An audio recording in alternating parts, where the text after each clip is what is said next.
आइए श्रीमद् भागवत गीता के 14वें अध्याय को प्रारंभ करते हैं और पुनः निवेदित करता हूं कि स्वयं को ज्ञान का अर्जन करने वाली आत्मा निश्चय करें और समझें कि स्वयं परमात्मा मुझ अर्जुन आत्मा को गीता सुना रहे हैं।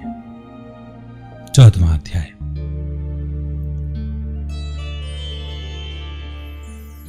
श्री भगवान बोले, फिर भी ज्ञानों में श्रेष्ठ ज्ञान मैं तुमको बताता हूं, जिसके जानने से सारे मुनिजन मुक्ति जीवन मुक्ति रूप परम सिद्धि को प्राप्त हुए हैं।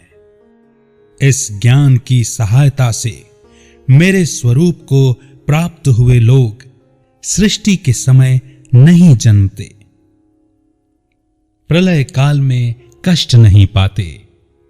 हे कौन्तेय, सब कर्मों में जो मूर्तियां उत्पन्न होती हैं, उनका उत्पत्ति स्थान प्रकृति है और मैं बीज देने वाला पिता हूं। प्रकृति से उत्पन्न सत्व, रज और तम तीनों गुण देह में रहने वाले निर्विकार आत्मा को बांध लेते हैं। इनमें तत्व निर्मल होने के कारण प्रकाश और निरुपद्रव हैं, जो प्राणी को सुख तथा ज्ञान के साथ बांधता है। रागात्मक रजोगुण से तृष्णा एवं आसक्ति उत्पन्न होती है, जो प्राणी को कर्म के साथ बांधता है। तमोगुण की उत्पत्ति अज्ञान से है। यह प्रमाद, आलस्य, निंद्रा से प्राणी को बांधता है और मोह में फंसाता है। सत्वगुण सुख उत्पन्न करता है, रज कर्म उत्पन्न करता है, तम सब ज्ञान को ढक कर प्रमाद पैदा करता है। सत्वगुण रज और तम को दबाकर बढ़ता है। इसी प्रकार रज सत्व एवं तम को और तम सत्व एवं रज को दबाकर बढ़ना चाहता है।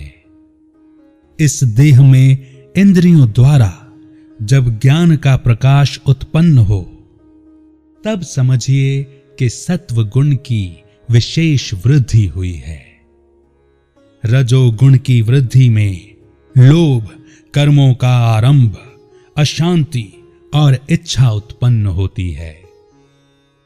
तमोगुण की प्रबलता में अविवेक, प्रमाद एवं मोह ये सब होता है।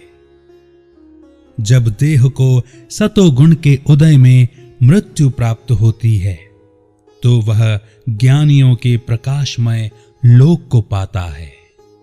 रजोगुण के उदय से मरकर कर्मों में आसक्त मनुष्य जन्म लेता है और तमोगुण के उदय में मरा हुआ मूढ़ योनि में जन्म पाता है। सात्विक पुण्य कर्म का फल भी सात्विक कलंक रहित होता है। राजस कर्म का फल दुख और तामस कर्म का फल अज्ञान है।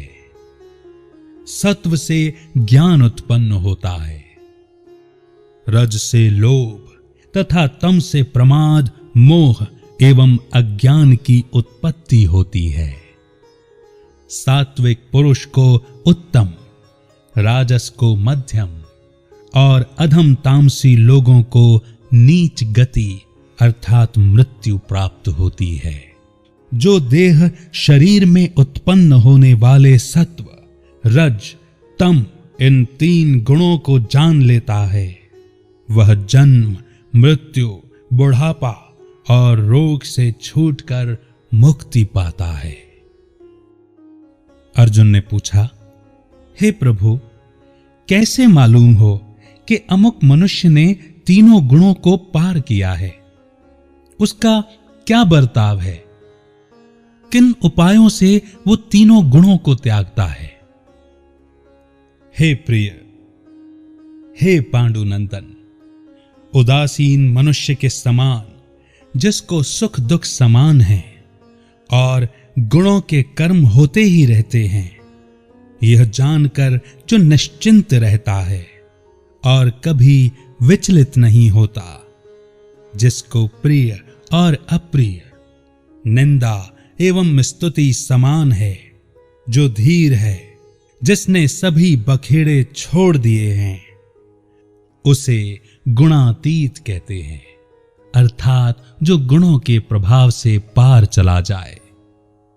जो अनन्य भक्ति से मुझे स्मरण करता है, वह इन 3 गुणों को जीतकर ब्रह्म भाव को पाता है, क्योंकि ब्रह्म विकार रहित मुक्ति तथा सनातन धर्म के अखंड सुख का भंडार मैं ही हूं।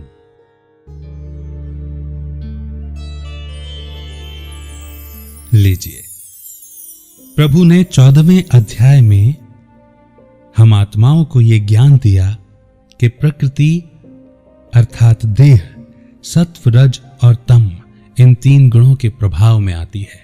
ये 3 गुण ही आत्मा को अपने वश में कर लेते हैं और इन 3 गुणों के प्रभाव से प्रभावित आत्मा फिर गुणों के अनुसार ही, सत्व रज तम इन 3 गुणों के अनुसार ही, तदानुसार ही कर्म करती है। सत्व श्रेष्ठ, रज मध्यम और तम कनिष्ठ को कहा गया, अधम को कहा गया। यह सत्व क्या है? यह सत्व है वे 7 गुण जिन गुणों से मिलकर के आत्मा बनी है। शांति, ज्ञान, सुख, प्रेम, आनंद, पवित्रता और शक्ति।